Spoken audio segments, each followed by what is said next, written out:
Hello, everyone. I'm Dr. Marty Ross, and this is another Conversations with Marty Ross MD tonight.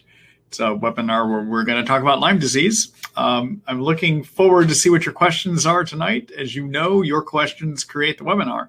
So we'll see what you have in store for me. For those of you that are new, I'm glad to see a number of new names here tonight on my message board. And to those of you that are back again, I'm glad to see you keep getting value and you keep returning. So I hope that we can deliver some good information for you tonight that can help you in terms of your Lyme disease and Lyme disease treatment. So the way you participate, for those of you that are new, there's actually a couple ways. One, you can listen to the response to the questions. As people post them, I answer them, and sometimes you get some useful information out of that. The other thing you can do is actually write a question to me too. And where you do that is in the chat box over on the right-hand side of the screen. And when you do that, though, the only thing I ask is that you do not hit the enter key until your whole question is complete. So don't use your enter key to create paragraphs. When you do hit the enter key, it sends the whole question to me. And it's easier for me to follow everything as one, and if it's in one place instead of sending it to me in multiple parts, okay? The other thing I'll let you know is this forum works best for briefer questions, not really long questions, okay? All right, so during the webinar tonight, I am creating a recording. So if you happen to miss something and you want to hear it again, tomorrow morning, you'll be able to do that. And when I get the recording edited and ready to go out, I'll send you an email in the morning announcing that it is done and that you can listen to it. I'll have a link to where you listen to it as well, too.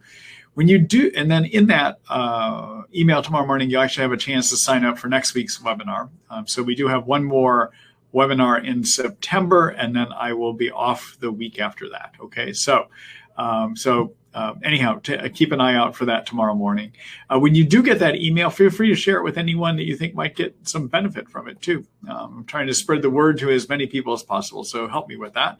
Help me to help as many people as I possibly can. Okay, all right. So without any further ado, let's go ahead and get started.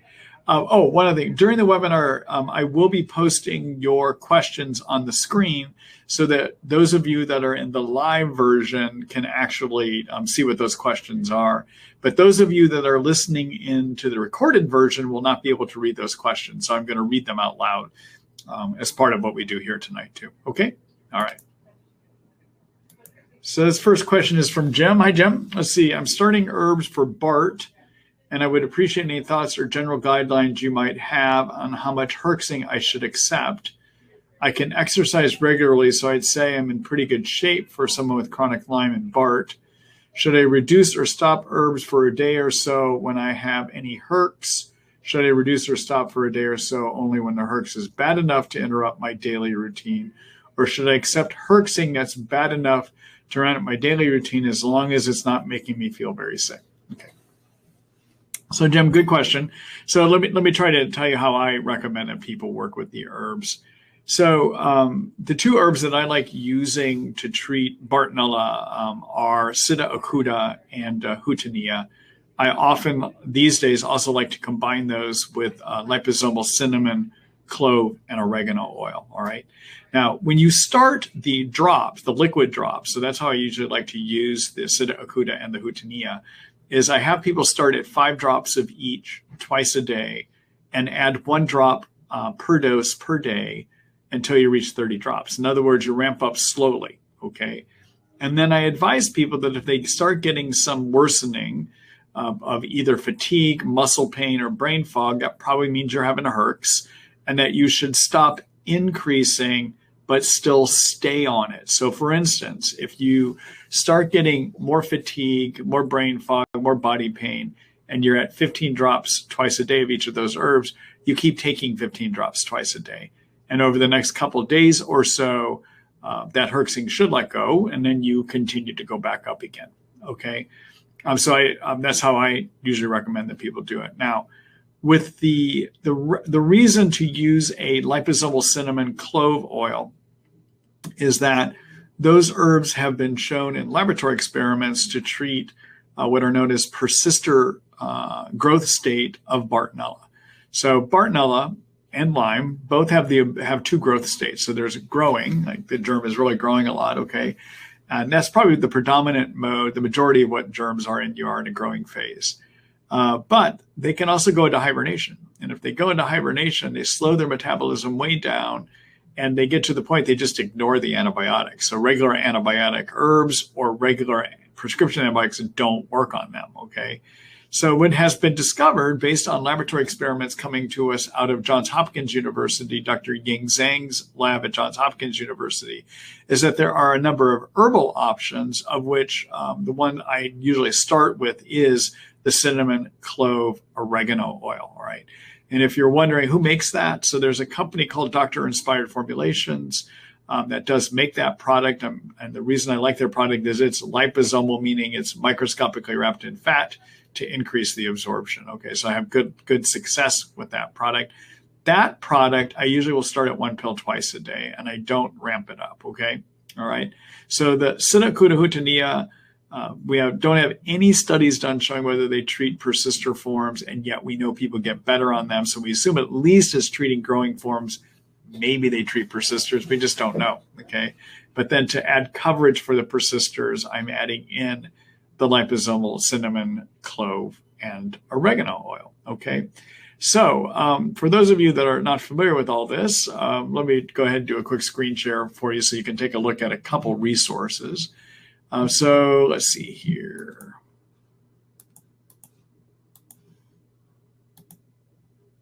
All right. So this is my Lyme disease information site. And take a look at my online Lyme guide and take a look at this section called The Latest. And here you can find my article about how to treat persister Lyme and Bartonella, where I review the different options that you have there, okay? The other thing then, in terms of how you treat growing Bartonella, take a look at this article called Infection Treatment Plan, or the section called Infection Treatment Plans, and then take a look at my article called Kills Bartonella Brief Guide. And in here, I lay out what to do for growing and persister forms all in one place, okay? But the more recent article that talks about persisters even lays out more options to treat the persister side of things, all right? And then in terms of this product that I was just telling you about, this is my supplement store, Marty Ross MD Supplements. If you are looking for a source for some of the items I recommend tonight, this is a place you could get them, okay? And then in terms of this product I was telling you about, take a look under the Doctor Inspired Formulations tab here. And then I like using this liposomal cinnamon, clove, and oregano. Sometimes if people have a hard time tolerating all these oils, I will also use the oregano product over here as well too. Okay, all right. So there you go. Let me see here. All right. Good luck to you, Jim.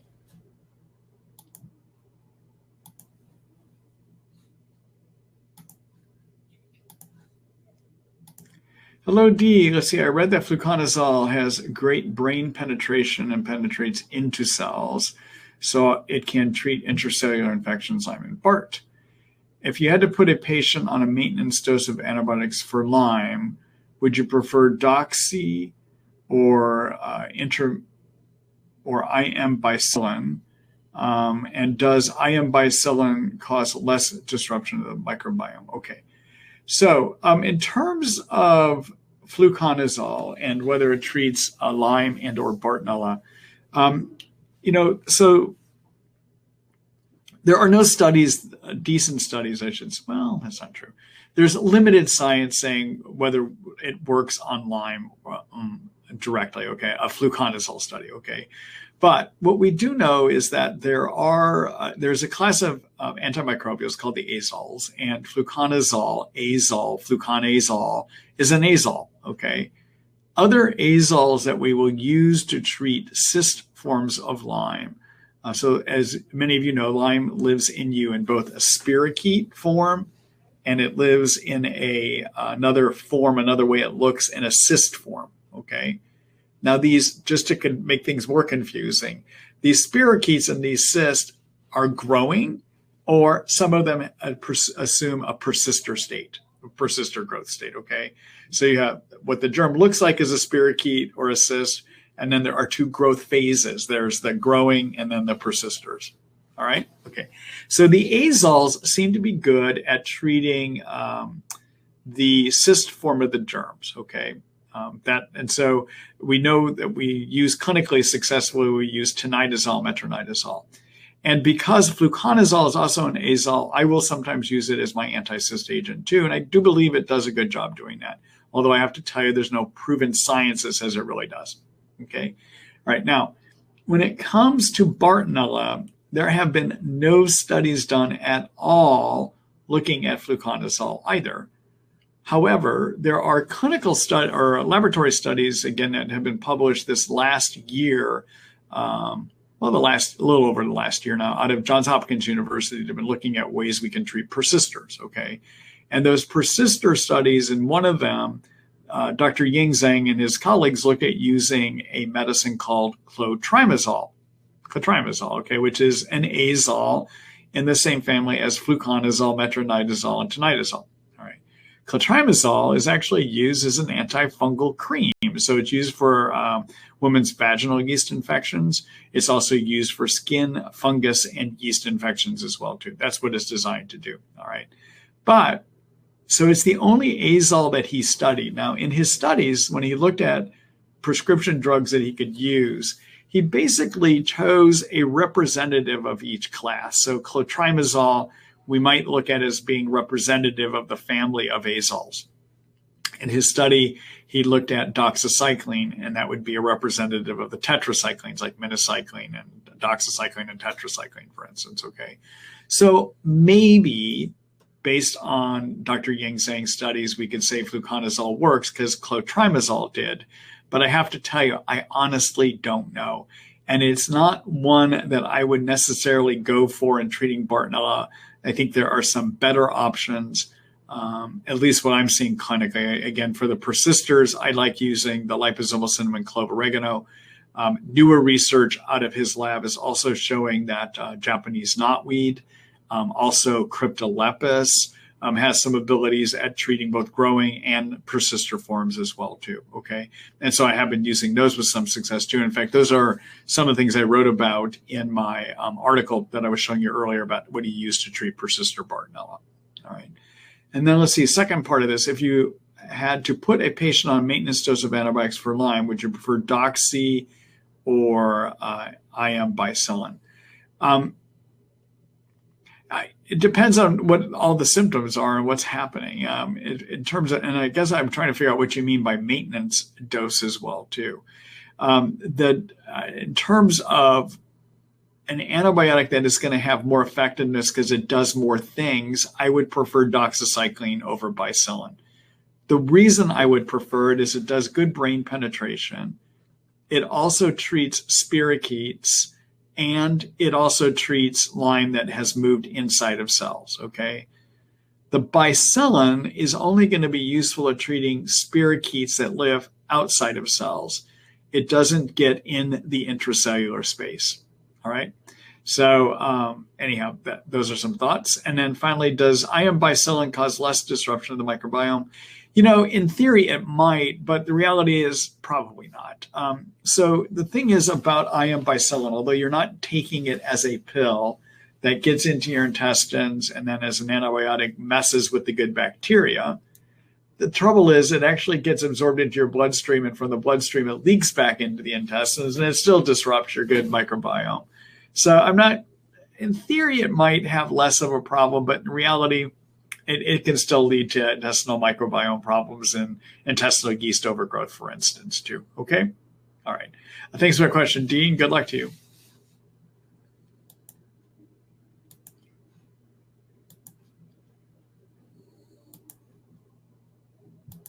Hello, Chris. Let's see. Our daughter, who's had Lyme, Bart, Babesia for 10 years, just tested positive for JTCV. She still tests negative in Candida for Lyme, Bart, and Babesia, but positive on a genetics test. JTCV has many symptoms in common with Lyme, Bart, and Babesia.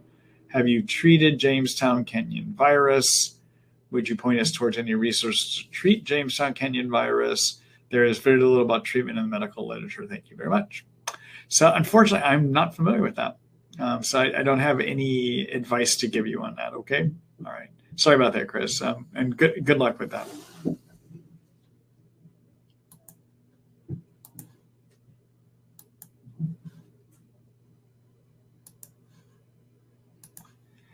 Hello, Kate. Let's see. Hi, Dr. Ross. Thanks for hosting. You're welcome. Let's see. Presumably, my Lyme was caught in the acute phase. Symptoms have abated. But during my treatment with antibiotics and herbals, I developed chronically congested ears. Unfortunately, this stumped all the doctors I saw, so I was forced to take matters into my own hands. I ended up getting my IgE checked, and it was 4 times the upper limit. I started seeing an allergist, and she was not worried about parasites, but I still treated with ivermectin and albendazole. It didn't help. Recently, I asked her to test my body's allergic response to candida, and my candida IgE came back elevated. In this case, do you think I should do anything more than I already am? I'm trying to decrease the fungal load in my body, and then I'm going to be doing my candida allergy immunotherapy in addition to trying to heal a potential leaky gut. My symptoms are only the congested ears, which makes my head feel stuffy, and occasional fatigue. Thanks so much. So I would need to ask you some more questions. I think you have answered what some of my questions would be with what you've described here. But so first of all, in terms of intestinal yeast or candidiasis, too much yeast in the intestines, there are some symptoms that make you wonder about it. And I don't think you're describing any of them here, but it's still possible you could have too many yeast and not have the symptoms. So common symptoms that make me think of intestinal yeast overgrowth are intestinal gasiness and bloating, food allergies, because yeast can trigger something called leaky gut, which would then lead to food allergies, having sugar cravings, having marked declines in how you do after having sugar or simple sugars. Something else that makes me think of intestinal yeast overgrowth is having pimples or acne that have become difficult to manage. And so the reason that happens with too many yeast is that they release toxins that can interact with the skin, leading to those problems. Okay. Now, I have a more extensive questionnaire that I often will have people fill out, that if you score above 140 on this questionnaire, and I'll show it to you here in a minute, there's a high probability of intestinal yeast too, okay? The IgE antibodies that you were measuring, IgE antibodies are a type of antibody that will be elevated in allergic reaction. The question is are you having an allergic reaction to low levels of yeast in your intestines, meaning you don't have intestinal yeast overgrowth, or are you having an allergic reaction because you have high levels of yeast, and if you knocked them down to a more manageable level, maybe that allergic reaction would go away, all right? So I would look at the questionnaire to see, do you get some clue from the questionnaire as to whether you have too much yeast in there triggering some of this allergic reaction? And if you do, then you need to take steps to kill the too many yeast that are in there, okay? The other option I'm increasingly starting to do with people too, in terms of trying to figure out if you have too many intestinal yeast growing in you, is there's an organic acid test that you can do, a urine organic acid test that is done by Great Plains Lab there in Kansas. And Great Plains Lab, or Kansas City that is, Great Plains Lab is doing this microbial organic acid test, also known as a MOAT. And if you do that test and your arabinose organic acid comes back markedly elevated, that can be seen in too many yeast in the intestines too, okay? So one of the first things to try to figure out is, first, do you have too many yeast? And one way to do that, look at the questionnaire, all right? I'll show you that questionnaire here in a second. And if you do, spend about a good month or so trying to get yeast out of your intestines, okay? Let's see. Let me just read through this again.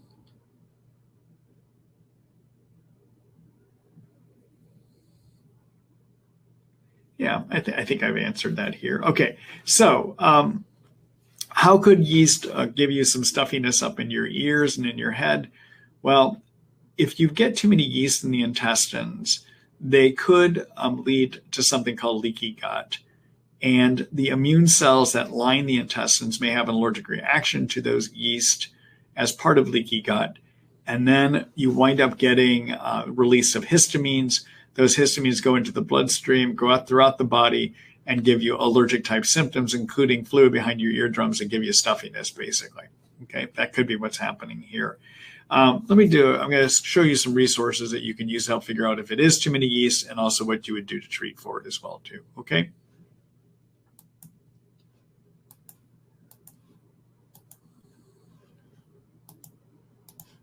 All right, so take a look at my section on yeast here. And take a look at this article called A Silent Problem. Is it Yeast? Where I go through a bunch of symptoms that make you think about yeast. And then in terms of the questionnaire that I was telling you about, this is the question here. I'm hovering over it right here. This link, if you click on that, it'll pull up my yeast screening questionnaire. Okay, all right. Answer this, and if you score over 140, I have found a high probability that treating yeast will make a difference for you. All right, and then let's see here. Take a look at also in this yeast section in terms of what do you do to treat too many yeast. Take a look at this article here called Kills Yeast, a Brief Guide. Okay, all right. Good luck to you, Kate.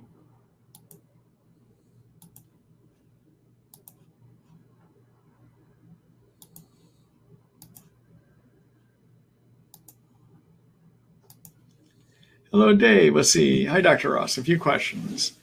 Let's see. Do you normally experience a Herx reaction while removing mold from your system using activated charcoal? If you do, does this normally occur in the beginning, or can it happen at any time during treatment? And do you recommend anti-cytokine supplements like curcumin, glutathione during mold treatment? Can you consume alcohol drinks while taking activated charcoal? All right. So the answer to the last question is, yeah, you can. I don't see any problem with doing the alcohol drinks with the activated charcoal. So let's talk about, I want to talk about what a Herx reaction is, and then what is happening to you when you get worse when you're using binders. Okay. So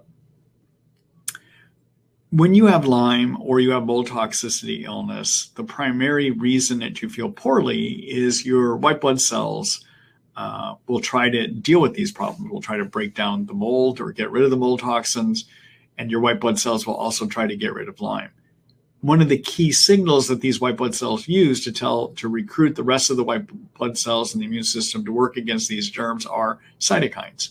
So some white blood cells will see a germ and they'll start manufacturing cytokines to tell other parts of the immune system to come in and help, to turn on those white blood cells and to help them work better to fight the infections, okay, or to break down the mold, for instance, all right?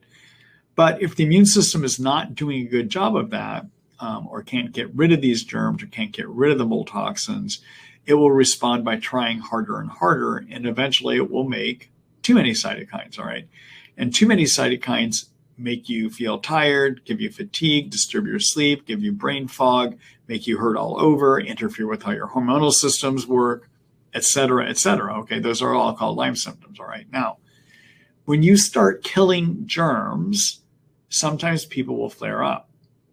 And the reason they flare up is the immune system will see the dead bug parts or the dead germ parts, like in Lyme, and react by making more cytokines, okay?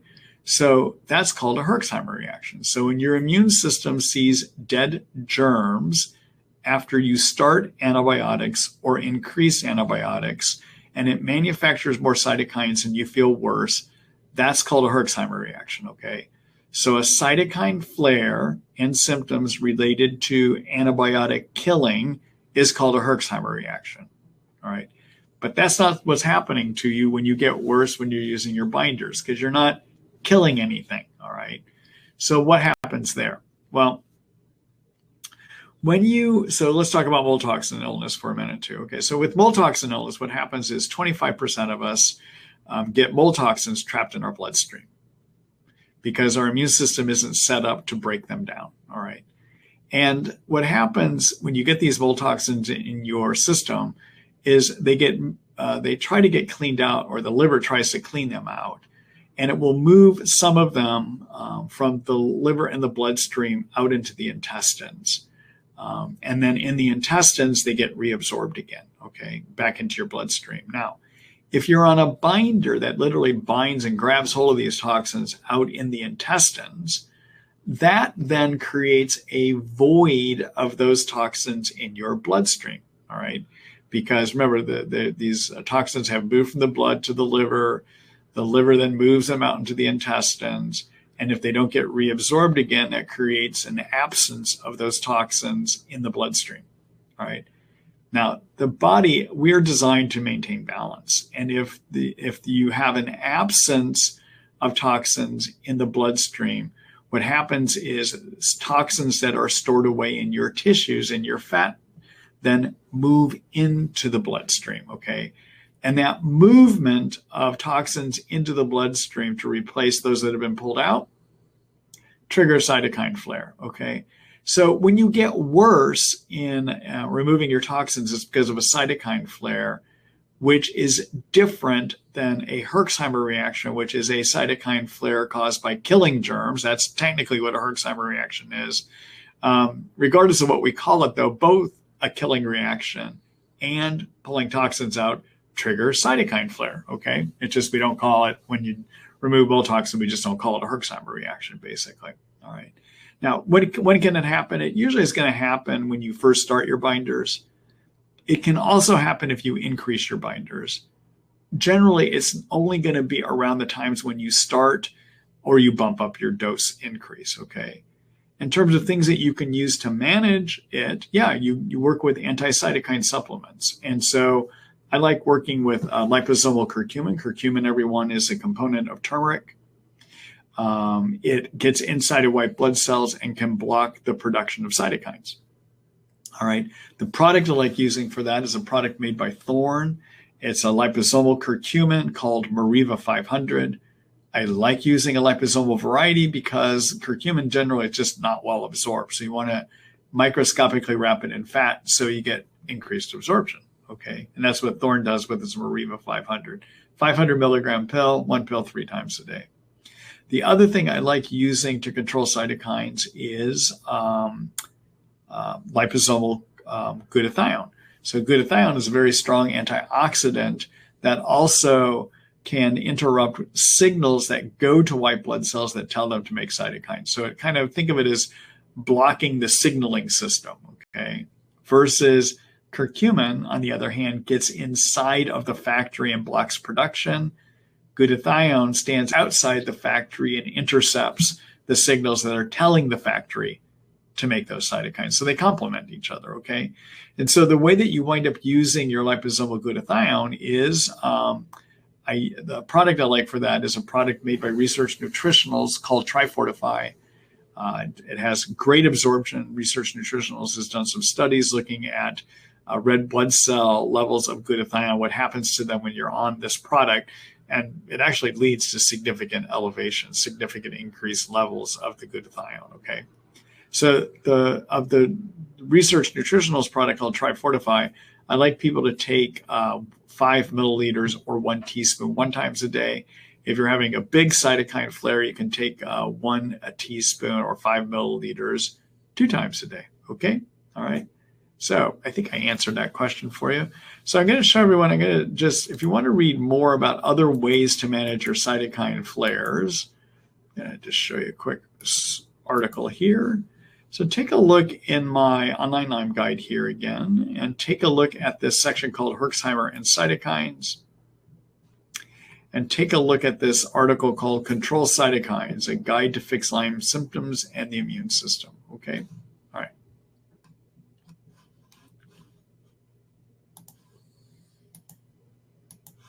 All right. Good luck to you, Dave.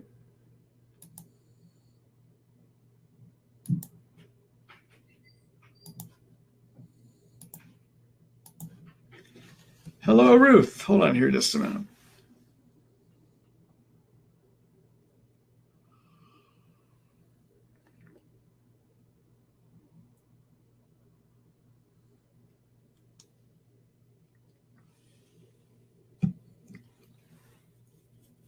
All right. So let's see here. I'm sure you get this a lot, but how do we know when we should end disulfiram treatment?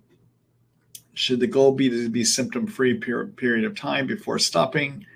I'm assuming we can't be on disulfiram indefinitely. Number two, I've heard that running the interleukin-8 lab might be a helpful marker for treatment success. Have you heard of this? So, no, I have not heard of that, but I would say that even though some of my colleagues may be doing it, there are no validation studies of it. So no one has done a study saying that this lab correlates with being done with a Lyme treatment. And as I've tried to say many times here in this forum before, we don't have any testing that proves that the Lyme germ is gone. We just don't. It doesn't matter what the test is, whether it's an interleukin or cytokine panel, which is what that is. The problem with Lyme is that Lyme can go into hiding in the body, and it can hide in places that the immune system can't see it. And so therefore, you may not have a positive Western blot or immunoblot, which is an antibody test, or therefore, when it hides and the immune system can't see it, you may not have a positive ELISpot test anymore, but the germ is still there. Or maybe you're going to have a negative interleukin-8 test or whatever the panel is. It's going to look like the germ isn't there, but it can still be there, okay? Because Lyme can hide in places that the immune system or immune responses aren't going to be able to occur, all right? And that's what the interleukin-8 lab would be, is an immune system response lab, all right? So there is no done test, and I don't care what my colleagues keep trying to do with testing to make sure we're done. There are no studies that have ever validated any way of knowing for sure if you are done with a Lyme test or Lyme treatment, no matter what you use, whether it's disulfiram, Bicyllin, whatever you're using. There's no studies that have ever been done that prove the germ is out of you, okay? Also, keep in mind that in some instances, you can have negative testing, regardless of what that test is, because you can have such severe immune suppression from the germs being active, live and thriving in you, that you can't even get a positive test because there's too much immune suppression. So again, I wouldn't trust any test, at this point at least, that some people are trying to use to say you're done. There's no validation studies, and there's plenty of reasons as to why they could be negative and you could still have active germ in you. Okay. All right. Secondly, in terms of how long to treat, the problem. So with disulfiram, generally our goal is to try to get you to what we call the peak dose, which is based on your weight, which is 4 to 5 milligrams per kilogram, to be at that dose for at least 3 to 4 months and then stop, okay?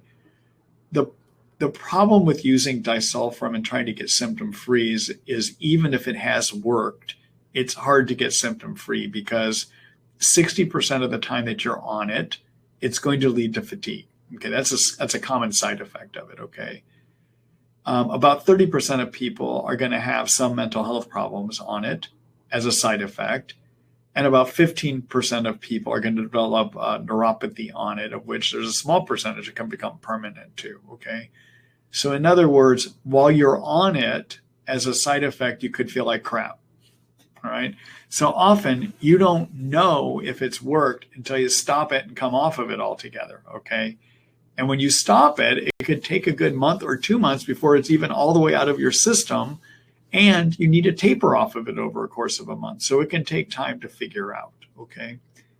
Also, keep in mind that disulfiram is able to put about 37% of people into remission, which means that around 60% or more don't get into remission. They may get some benefits from it, but that it is not something that is the cure-all for everyone, even though I know first came out, everyone was thinking, this is it. This is the end of needing to treat Lyme. We're going to put everyone on disulfiram and we're going to be done treating. But that's not the case.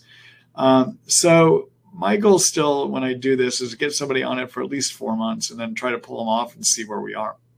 That's how I go about doing it. And I think that's the way most of us that work with it still work with it as well too, okay?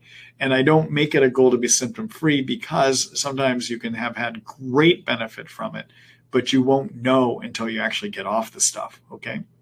All right. So for those of you that aren't familiar with Disulfiram and the benefits it has, but the more worrisome side effects it can have, let me do a quick screen share. I'll show you my article on that.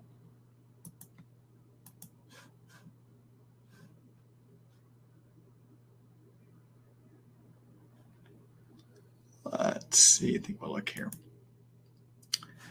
All right. So here's my article on Disulfiram, and although this was written back in October of 2020, I still consider it to be current. I think in terms of what it does and potential side effects, etc., I think this is still very current. How you start and stop it, I think, is extremely current here as well, too. And what does it treat? So it's useful for Lyme, persisters. We don't know if it does anything for growing Lyme. I don't find it helpful for Bartonella. It could help Babesia, basically. Okay. All right.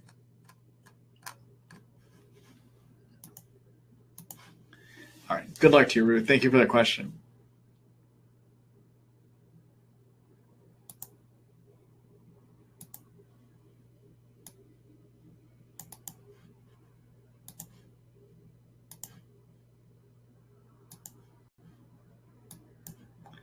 Hello, Thomas. Let's see.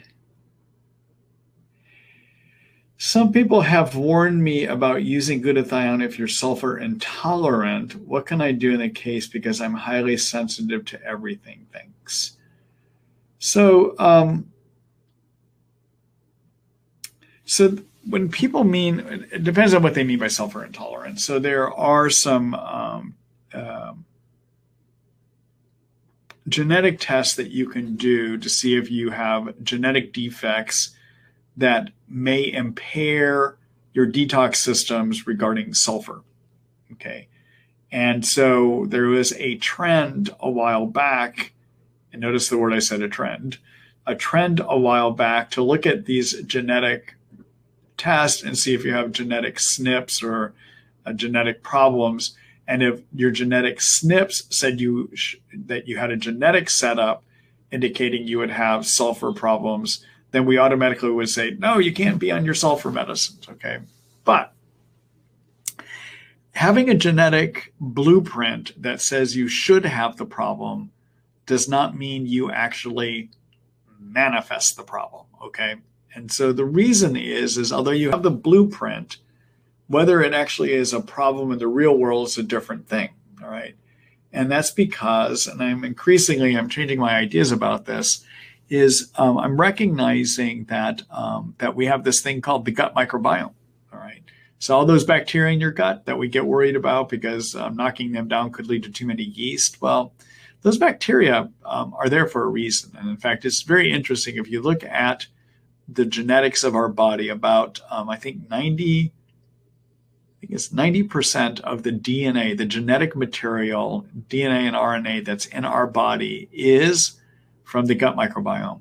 90 to 95%. That's a lot of stuff. We let a lot of stuff live in us, all right? Now, we're not benign. We're not just letting these germs hang out down there for any reason at all. We get stuff from them, okay? One of the things we get help aiding with digestion of food. Those good bacteria can help detox. Those good bacteria send signals to regulate our immune system. Those good bacteria create chemicals that tell our brain to work correctly, all right? And it's very possible that those good bacteria make up and correct the problems that are genetic, that we're wrongly coded for to handle genetically, all right? So although our genetic code says we should have a problem, the bacteria in our intestines may make up and correct that problem. So I just try my stuff. I don't even do that test anymore. And I'll put somebody on something like a sulfur or something containing sulfur like glutathione, and I see what happens. If they have a really hard time, then I assume they're probably sensitive and I get them off of it. Okay, that's how I do it these days. I don't fully trust the genetic testing anymore because we don't have a test that says, although you have genetic coding, that you actually manifest the problem for whatever we're testing for, okay? There's one exception to that. There is a genetic test for a detox problem called MTHFR, and there is a chemical metabolite that we make called homocysteine. And if you have the genetic defect for MTHFR, it could be resulting in a real problem if you manifest a high homocysteine level. If you don't have a high homocysteine level, it means your body has corrected, the bacteria in your gut probably have helped correct the problem, and you don't need to do anything for that MTHFR genetic defect, okay? And I suspect over time, we're going to develop more ways of checking metabolic function as a means of seeing if you have a genetic manifestation turning into a real problem, okay? All right. Thanks for that question, Thomas.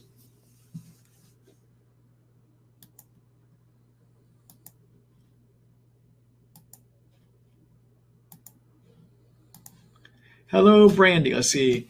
Are my mold results rendered useless if I did not use any glutathione or anything else to revoke toxin release? I use Great Plains.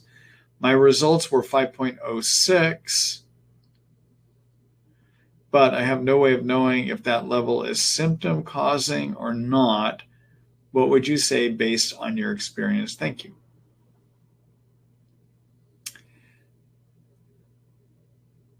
So first, I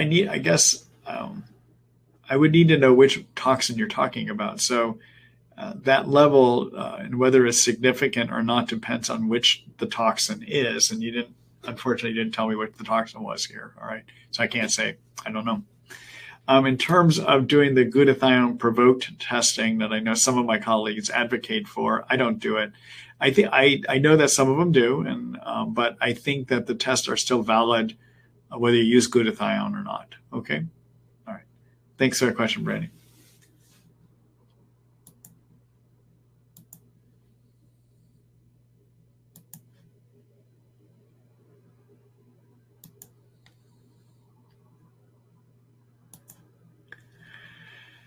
Hello, Justin. Let's see. Did my Lyme trigger psoriasis? Is there any treatment tricks? Thank you. All right.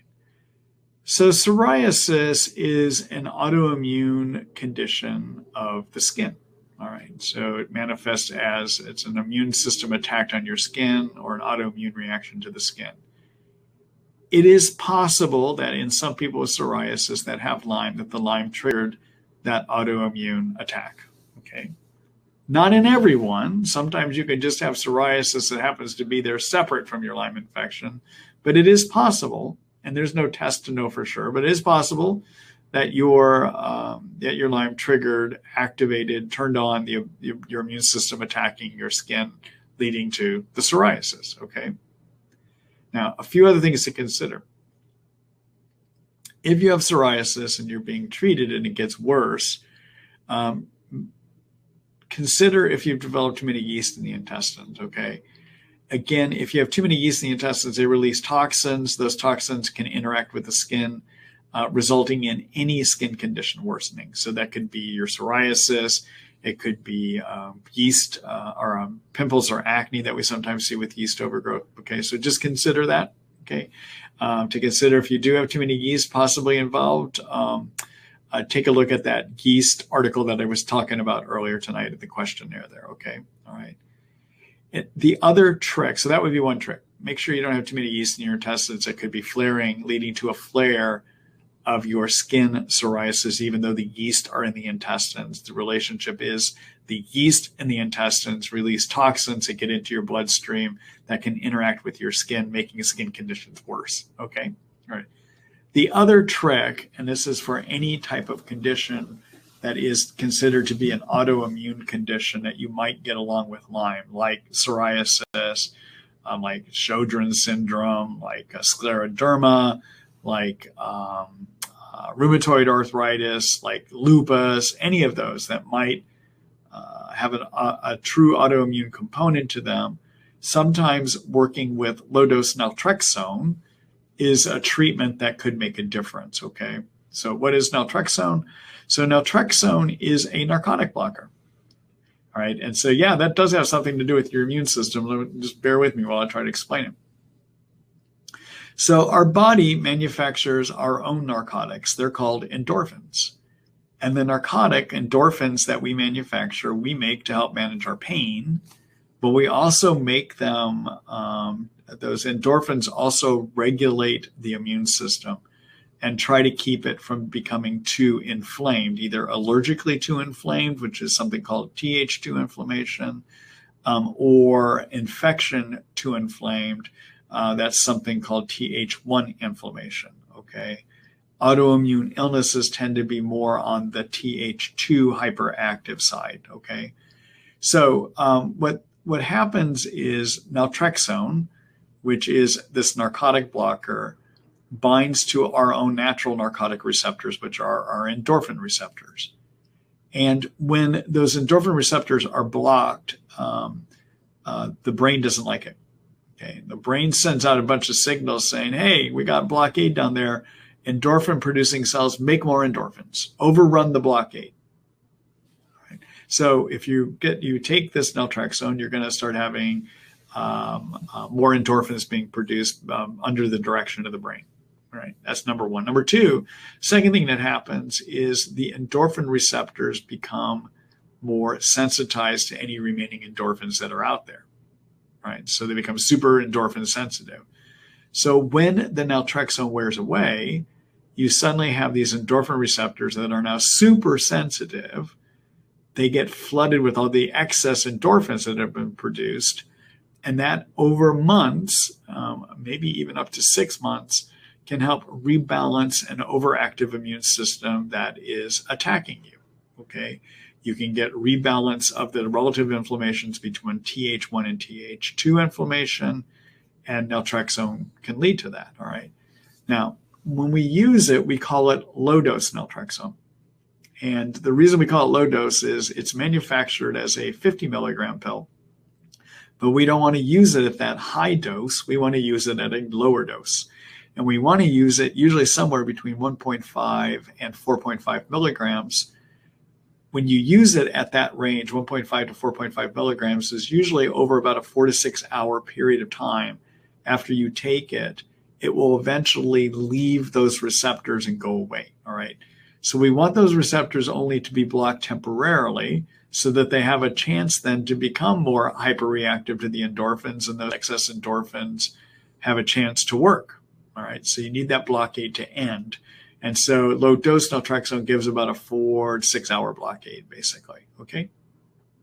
All right, I'm going to show you an article to take a look at regarding that. So I have a whole article about low dose naltrexone, about how you start it, potential side effects, etc. And I'm going to show that to you now.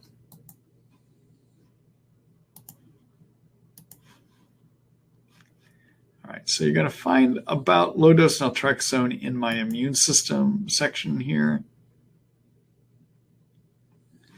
Take a look at this article called LDN for Lyme, low-dose naltrexone and Lyme, okay? All right.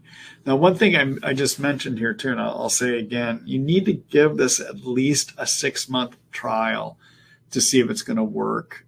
I used to think you only needed to use it for 2 to 3 months, but I was away at a conference where we were learning more about it, and most of the people there that have expertise in this were finding better results waiting or doing this for at least doing it for at least 6 months. Okay, so you got to give it at least 6-month trial. Okay, all right. So those are two ideas for you. One is try low dose naltrexone. Another one is make sure you don't have yeast overgrowth, and if you do, treat it. Okay, all right. Good luck to you, Justin.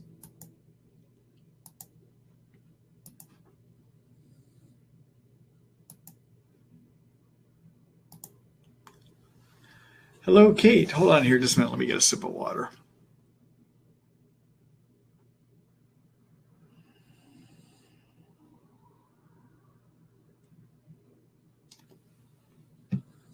Okay, let's see here.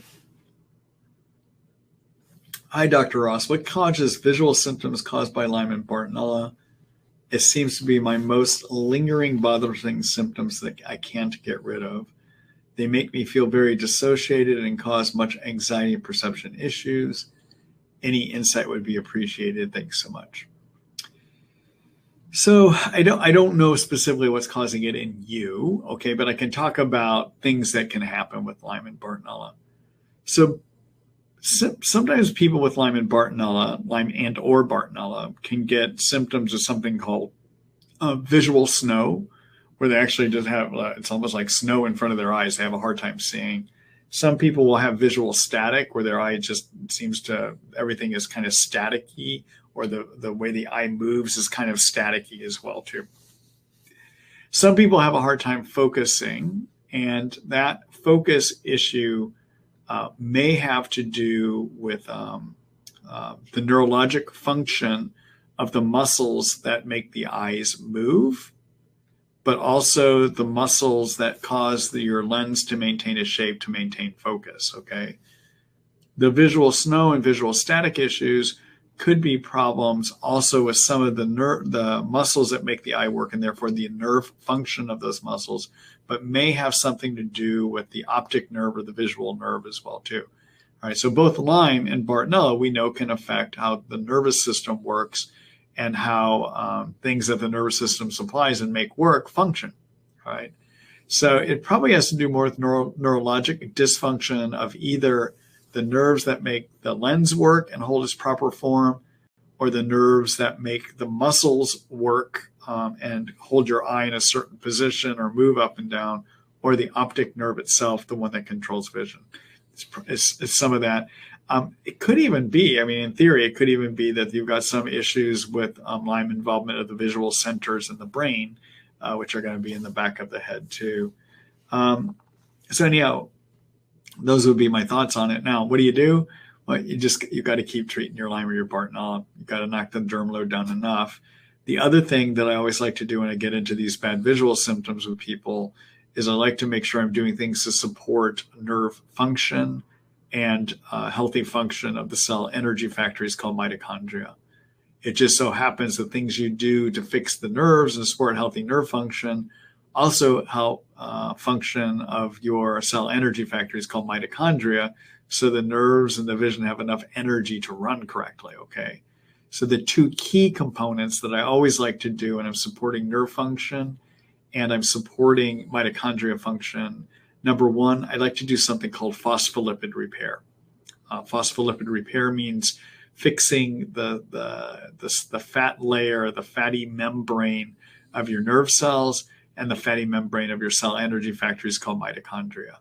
The product I like to use to do that is something called ATP 360 by Research Nutritionals, 3 pills 1 time a day. The only time I would not use that is if I've got a reason not to have somebody on coenzyme Q10. And that's because ATP 360, although the major component is phospholipids, it also has some micronutrients in it of which one is CoQ10. And CoQ10 should not be used with one type of babesia treatment, and that's drugs that contain atovaquone. Okay, atovaquone is in Malarone and Mepron, and those are common drugs that we use to treat babesia. Okay, and so CoQ10 interferes with atovaquone function. So if you cannot be on CoQ10, then the alternative, oops, just knocked over one of my lights there. The alternative to hold on here just a minute.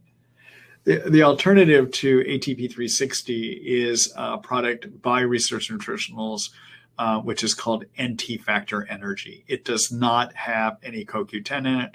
And the way you would do that is 2 pills 3 times a day. Okay, all right. So first of all, fix the membrane of the nerve cells and the membrane of your mitochondria. Number 2, you want to do repair from the inside of the nerves and repair from the inside of the mitochondria. And what's useful at doing that is a very powerful antioxidant that's made in every one of our cells, which is glutathione. All right, so glutathione is, you may have heard of as being involved in detox, and yeah, it does help your liver detox.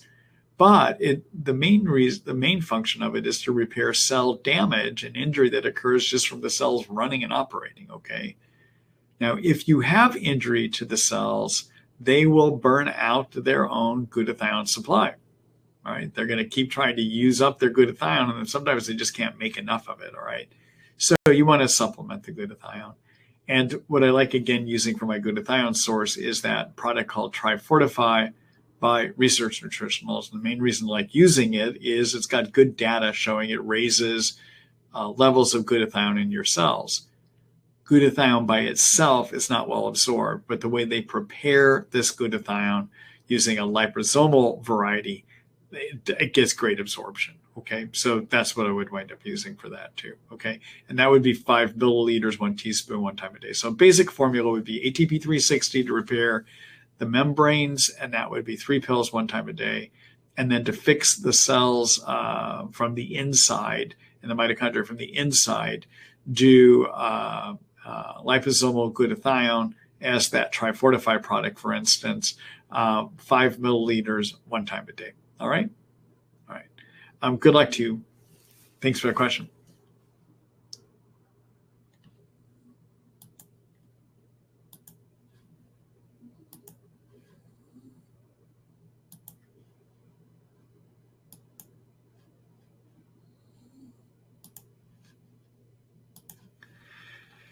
Hello, Elizabeth. Let's see. How to treat mast cell activation syndrome, MCAS, everyone, during Lyme and Bartonella treatment. Okay, so let's talk about mast cells real quick. So mast cells are, historically, we've thought of as being the allergy cell. Okay, so they're an immune system cell, and inside these cells, we know that they manufacture a lot of histamines. All right, and so if things that you're allergic to land on a mast cell, they will trigger that mast cell to release histamines. And when you get histamine release, histamines can give you brain fog. Histamine release can give you headaches. Histamines can give you fatigue. Histamines can give you skin rashes. Histamines can give you hives. Histamines can give you runny and itchy nose.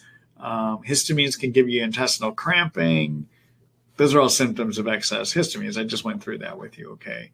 All right, so now what's interesting is there's research that's been coming out over the last years telling us that, guess what? It is not just things we're allergic to that turn on those mast cells. It's infections that can do it too. And also, mold toxins can trigger those mast cells to be active. One of the biggest things, though, that can trigger mast cell activity is stress and anxiety. Okay, yeah, probably bigger than anything. It's going to be stress and anxiety, okay? So we now know, based upon the research, that, yeah, mold toxins and Lyme can trigger those mast cells too, all right? So if I've got somebody that has symptoms of mast cell activation, and those are all those symptoms I just told you about, brain fog, a lot of runny nose, maybe asthma, maybe hives, maybe allergic type reactions, lots of food sensitivities, I'm going to start thinking about treating for mast cell activation, okay? Now, you can do testing for mast cell activation, but it's negative a lot, okay? And so I may do it. I might check people for histamine levels. I might check prostaglandin D2. I might do some further testing to see if they have mast cell activation. I'll show you the list of that stuff here in a second. But even if it's negative, if they have enough symptoms of mast cell, I'm still going to treat. Okay, so how do you treat? Number one, treat your infections, get your mold out. Okay. Number two, remove anything you know you're having an allergic reaction to. So if that means you're having an allergic reaction to gluten, get it out of your diet. Okay. Number three, try to eat foods that are low histamine foods. And I'll show you how to do that here in a minute. Number four, number four, I probably should have this be number one, de-stress. And I know that's, believe me, I know that's hard to do when you have Lyme and you're feeling horrible, but as much as you can do, de-stress. If that means doing sitting meditation, if that means doing counseling, whatever it is, you know, that helps you de-stress, okay? Because stress really activates and turns on these mast cells, okay? All right. Next thing I would do is stabilize your mast cells. Make them so they are not as reactive. And there's two bioflavonoids that are good at doing that. One is quercetin, and I usually like having people take at least 500 milligrams 2 times a day of that. Another one is luteolin, and I like people taking 100 milligrams 3 times a day of that. That usually is found in a product called Neuroprotect. And for those of you that are having a hard time finding Neuroprotect right now, yep, it's on a huge back order. I am told by the manufacturer that probably sometimes towards the middle or end of September it should be back again, but I'm out of it. I know a lot of companies are out of it right now, but it should be coming back, okay? So anyhow, to stabilize you, again, you would do the quercetin, 500 milligrams twice a day, and the luteolin, sold as Neuroprotect, 100 milligrams 3 times a day. Right? Those are kind of my baseline things I would do. Right? If that's not strong enough, then I'm also going to start working with some antihistamine prescriptions. I might do things like a Zyrtec, 10 milligrams twice a day. I might consider doing other antihistamines, which would be Tagamet.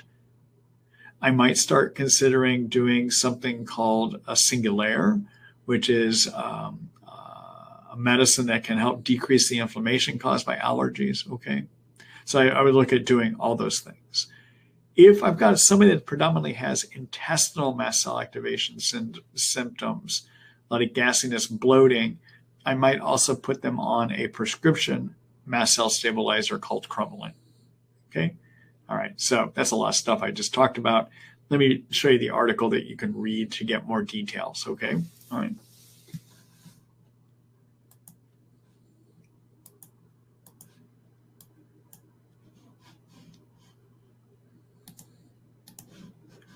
All right. So take a look at my section called Immune System here. And here's my article on mast cell activation. Okay, and yeah, and I even go through more of the symptoms here. And I talk about the testing being poor, but I do talk about the tests that you can do. Okay, I talk about how do you treat it. Decrease stress is number one. In my article, I put it number one. But I do talk about all the different ways that you can do this. Okay, all right. And yeah, there you go.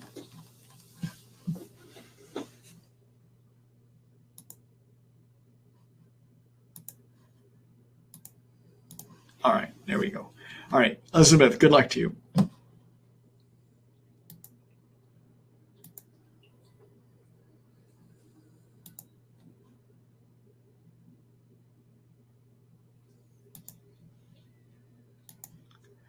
Hello, Jenna. Let's see here. Are you aware of any potential links between Lyme disease, co-infections, and cancer? I have Lyme, Bartonella, brucella, and have recently developed marginalized zone lymphoma that is manifesting through skin rashes. So I do wonder if there's a link. In terms of lymphoma, I am not aware of a link. That doesn't mean it's not there. I know Dr. Neil Spector, who had done a lot of work looking at cancers and Lyme before he passed away from Lyme. And I believe he did a presentation for us at one of the ILADS meetings, and I think his focus on that one was on breast cancer. And there was, I believe there was some linkage, small amount of linkage between Lyme and potential breast cancer. I cannot remember from that talk that he presented whether he talked about lymphoma or not, okay? But I would say maybe. I'm not aware of the science on this one, though, okay? All right. Jenna, thank you for that question. Good luck to you.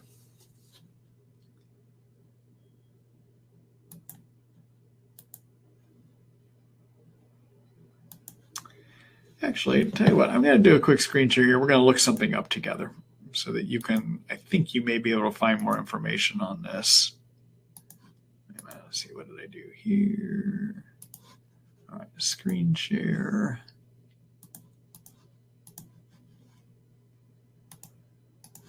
All right, so let's go up here. So let's look up Neil Spector, MD, Lyme and cancer.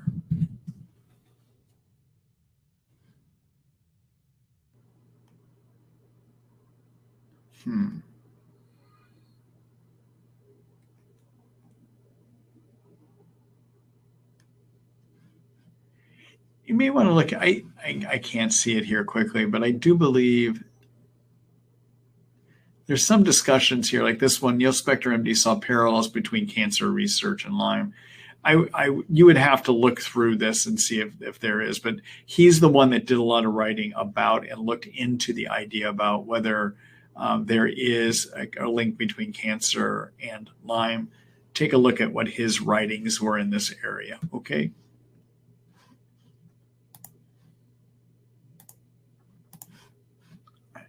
Good luck to you, Sandy. Oh, wait a minute. I'm sorry. Good luck. I'm sorry. Sandy's the next person here. Let's see here.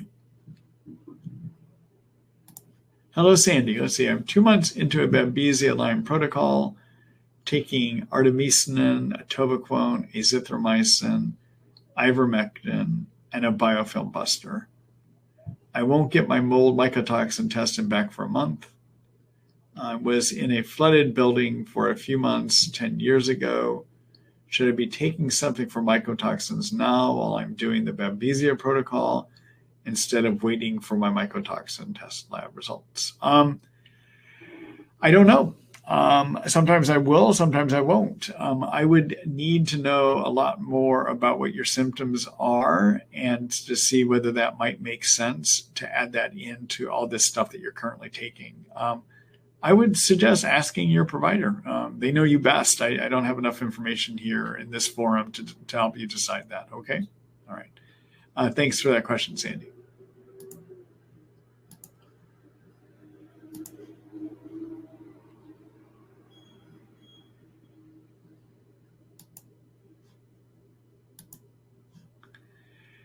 Hello, Chris. Hi, Dr. Ross. Can oregano harm the liver or other organs if taken for 6 months per your protocol, Chris? Chris, I am not aware of it doing that. But if you are having some health problems that have you concerned about that, you might want to talk with your practitioner to see if they could do a test for it. But I haven't seen that happen. All right. Thanks for that question.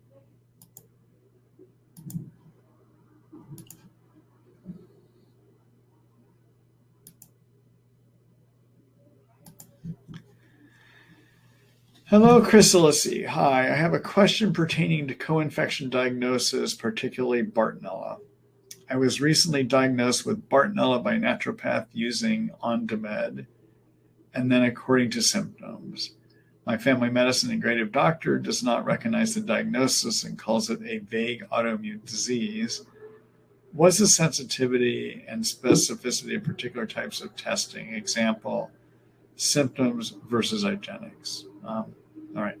So first of all, I don't know whether to trust an OnDemed. I haven't seen any validation studies done with that, so I don't know if it's effective. These days, your best testing probably for looking at whether you have Bartonella in you in terms of sensitivity, its ability to find it, and specificity, the chance it's correct when it does find it, would be to do testing through IGeneX and use their new IGeneX immunoblot for Bartonella. Okay, so IGeneX, the difficulty with Bartonella is standard blood testing that you might do through a LabCorp or a Quest. We'll look to see if you have antibodies against only maybe up to 2 strains of Bartonella. That would be Bartonella henselae and Bartonella cantana. We recognize that there are about 28 different strains of Bartonella, of which 15 are thought to infect humans, okay? And the only lab that actually is looking, that has the, well, there's 2 labs that give you the ability to look for all 15. One is IGeneX, and the way that they do that is with their immunoblot. It looks to see if you're making antibodies against the whole family of Bartonella. In addition, I believe they're looking to see if you have antibodies against 4 specific strains. If the specific strains come back negative, then that means you have one of the other 11, okay? All right, and their test is very sensitive. The, meaning like 90% or more sensitive, and I believe it's about 90% or more specific, okay? All right. The other way to do it would be to use a Galaxy Labs enhanced PCR, where you have 3 samples of blood drawn at 3 different times. And an enhanced PCR or EPCR is looking to see, do you have the genetic material Bartonella in your blood? Now, they do test to see if you have 15 strains, okay? The difficulty is that even though they're drawing your blood 3 separate times, Bartonella doesn't readily live in the blood. And if you're doing the genetic material for it, that means that it's got to be swimming by the needle when your blood is drawn. And because it doesn't readily live in the blood, the sampling method that is used by Galaxy may miss a lot of Bartonella. However, if it does come back positive, it really means you got it. If you got the genetic material in you, you got it, okay? In terms of sensitivity, the ability for the Galaxy Lab method to find Bartonella, it's not been determined, right?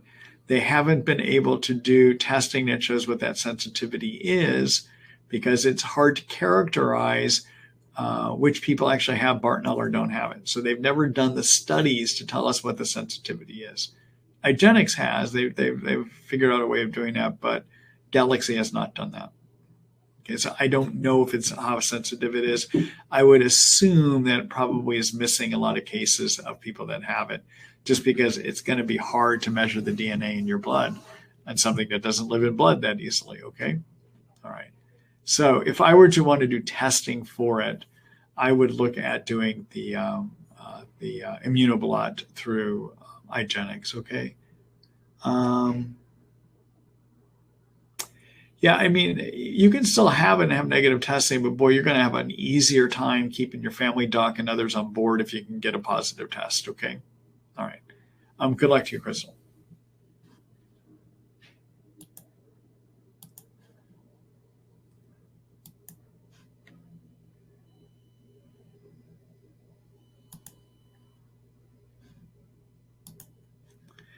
Hello, Eaton.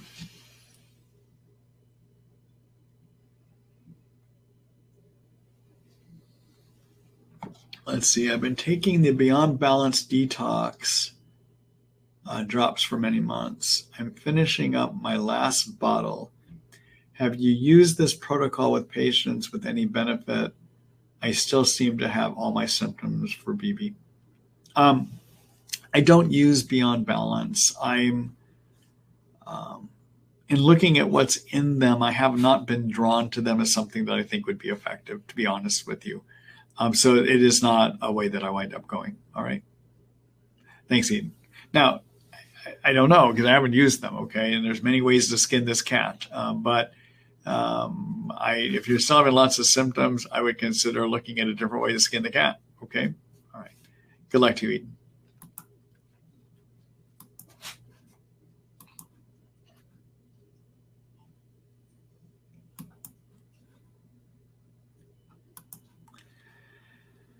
Hello, Chris. If DSF caused problems in a chronic Lyme patient who cannot process the sulfur in DSF, would molybdenum enable them to tolerate the therapeutic dose of DSF? She has the CBS upregulated gene that stopped her from processing sulfur and producing glutathione. P.S. You're wearing my favorite shirt. Thank you. It happens to be one of my favorite shirts too, and actually, my girlfriend would call this her favorite shirt as well too. So you're in good company there. Okay. Let's see here. All right. So I don't know that molybdenum will help. I honestly don't know because again, the question, even though there is this CBS upregulated gene, as I mentioned earlier, even though it's upregulated does not mean you manifest the problem. So just having the genetics predisposition does not mean it's a problem. It's number one. Okay. Number two, it's not clear to me that molybdenum even works in a situation like this. And number three, it may have nothing to do with the CBS upregulation or sulfur as to why you have not been able to, or a chronic Lyme patient would not be able to tolerate effective doses of disulfiram. All right. I just want to let you know, disulfiram is a hard drug. We all were so hopeful that this was going to be the wonder drug that was going to save everybody from Lyme, but it's not because it's a hard drug to take. It can put about 30 to 40% of people into remission, but about 50% can't even get up to the full dose. It's a hard drug, okay? And you just have to be careful with side effects with it. You got to be careful with the side effects of neuropathy, and you got to be careful with the psychiatric side effects with it too. So it could have nothing to do with the CBS mutation. It may have everything to do with it's a hard drug to take, even for anyone. Okay. All right. Thanks for that question, Chris. Thanks for your comment about my shirt. All right. Have a good evening.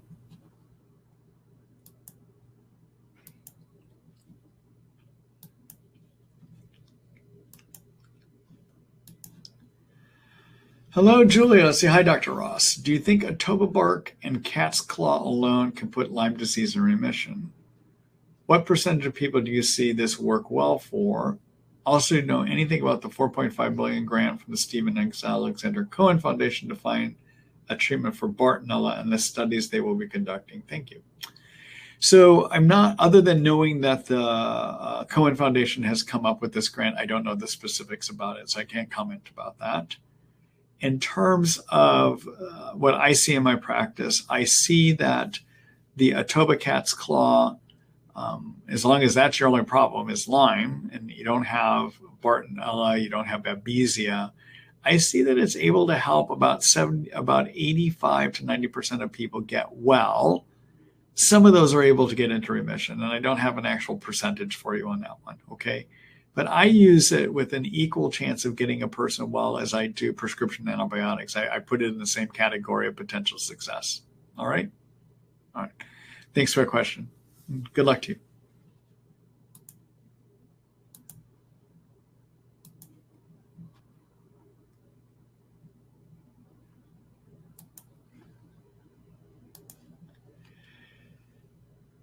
Hello, Dave. A CI doctor. My 9-year-old daughter tested positive for mold trichocethenes. What would be the proper treatment for a child? Our docs simply put her on liposomal glutathione. Thoughts? So it would all depend on what levels are, and I don't know. You haven't told me that here. Glutathione could make a difference. I don't know enough about how this is impacting her to see whether it would be worth taking binders or not taking binders. I guess I can't answer your question. I need to know a lot more information here. Okay. Sorry about that, Dave. Good luck to you.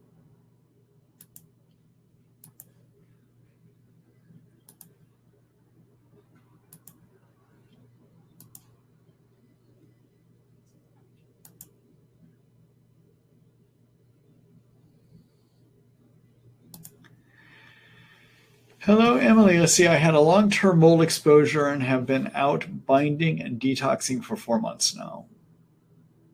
I know I am no longer in mold, but I haven't seen any real improvement in any of my symptoms. What could be holding me back? Reactivated Lyme, parasites, leaky gut. I feel directionless, and my LMD has not helped me in any way. So, Emily, it could be any of the above, but when it comes to mold detox, there's a few things you need to consider. Number one, have you done it long enough? And have you done the binders at a high enough dose? In my practice, when I'm treating somebody for mold toxicity, I will do the initial test to see do they have mold toxins in them. And I do that by measuring the levels of the mycotoxins in their urine, okay? At about 4 to 6 months later, to see if the binders are in fact removing those mold toxins and to see if those binders are the right ones, I will go and retest again. All right, now, if you test at 4 to 6 months and you're seeing no changes at all, then you need to consider 3 things. 1, are you still being exposed? Is the environment that you're in clean? All right. Number 2, is it possible you're on the wrong binders? Maybe you should try a different one. And number 3, it's possible that you're not getting any better because you got colonized by mold, either in your nose passages or in your intestines. And the mold you got colonized by from when you were in a moldy environment is actually producing the toxins in you, all right? Now, the trouble with that last thing about could you be colonized is we don't have a good test. We can't do a nasal swab or an intestinal swab to prove you got mold toxins in you, or that you have mold colonization producing toxins, okay? So we have to diagnose it by excluding everything else first. So if you're not getting better, it's time to go back and retest and see, are you making any headway? Now, let's say you retest and all your mold toxins look a lot better and you still feel like garbage, then it may be time to think about leaky gut, reactivated Lyme, and all those other things you mentioned here, okay? All right. Good luck to you, Emily.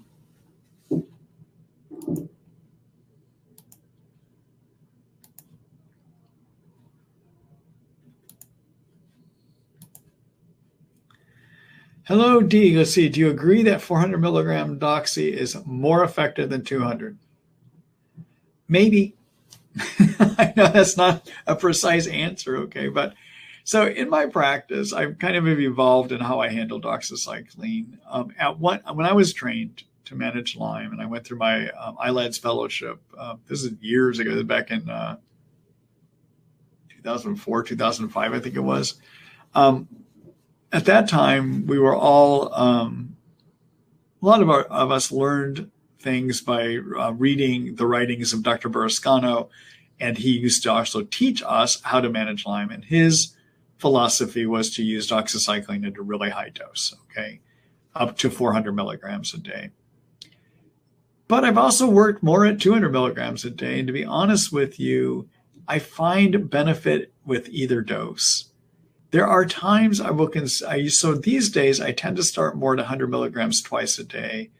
If I'm not getting enough benefit from that down the road, months down the road, maybe 2 or 3 months down the road, I might bump up to 400 milligrams, okay?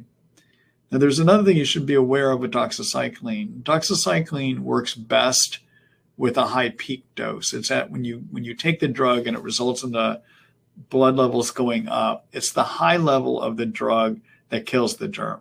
So your killing is around the time you take it, okay? So if the higher you can get it when you take it, the better.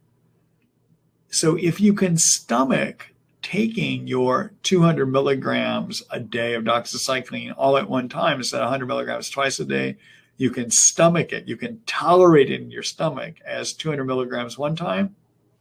Take it as 200 milligrams one time, okay?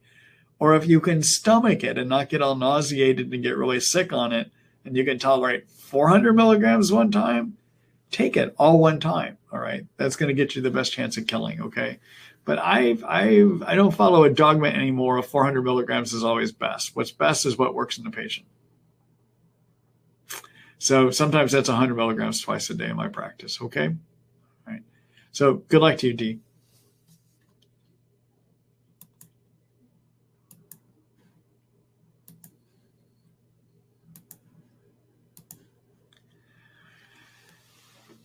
Hello, Elizabeth. Let's see. Hi, I've been fighting Lyme 10 years and went 6.5 undiagnosed. My Lyme has improved, but my immune system is so weakened from fighting so long, I have stopped getting colds and flus for the last few years straight. Sick 90% of the time with something. Any advice? Yeah, so one of the things I will do, if I've got somebody that just keeps getting repeated viral syndrome,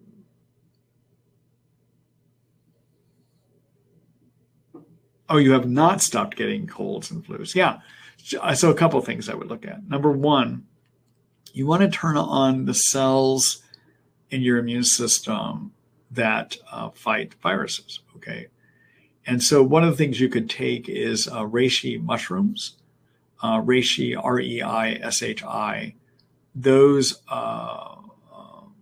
the sugars that are in that mushroom are good at turning on the cells that fight virus infections. So I like using Reishi at a dose of about 400 milligrams 3 times a day. And I would get on that for a good 6 months. Just stay on it to try to turn your immune system on to better fight viruses, okay? Second thing that I will have people do is at the first sign of a virus, I would also take what is known as thymic protein A. So your thymus gland is an immune system organ that sits under your chest bone right here. As a kid, it's really big and active. As an adult, it's not so active, okay? But one of the things it makes is thymus protein A, and thymus protein A acutely turns on the antiviral part of your immune system. And so that is sold as a product called ProBoost, and it comes in these little packets of powder, okay?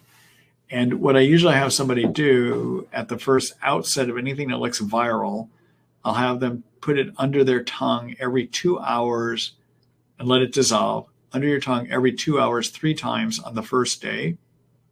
And then on the second day, I'll have them do it 1 packet under the tongue every 8 hours on that second day, and then you stop after that. And it can shorten the duration of anything. It can help it from becoming something severe, okay? So on an ongoing basis, I would do reishi mushrooms, 400 milligrams 3 times a day. And then for acute viral syndromes, right at the early sign that you got something coming on, I would do that ProBoost, 1 packet under your tongue every 2 hours, 3 times on day 1. And on day 2, I would do it as 1 packet under your tongue every 8 hours, 3 times on that second day, okay?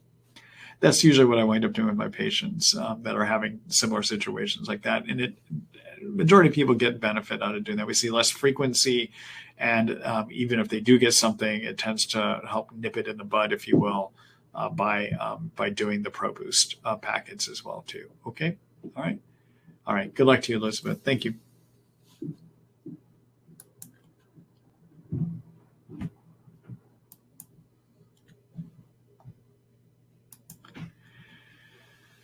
All right. That's it, guys. It's 5:29 here, and time for me to get out and get some exercise in and get some dinner here eventually. But there's also 2 Basenjis under my desk that are going to start getting aggravated if I don't get them out here in a little bit. So I've got to move on with my day. I've had a good time being with you tonight, though. I hope I provided you some useful information that will help give you some benefit. Tomorrow morning, take a look at your email. I hope before 9:30 in the morning to have that email out to you. I plan on taking some time to edit up the video tonight so that we can do that. And then I'll take time tomorrow morning to create the summary so that you can look and see what we discussed. Please share that video with anyone that you think will get benefit, and share any of the invites that I also put together for these Lyme webinars as well too. So we're going to have another webinar next week. And then I'm just thinking here, I will be definitely off the week after that. I may even be off 2 weeks. I got to look at this. The last week in September, I'm going on a cross-country motorcycle trip. It's my annual trip, so I may have to look and see. But definitely I'm here one more time this month. And then I probably will not resume until the first week in October. All right. So there you go. All right, everyone. Take care. Good night.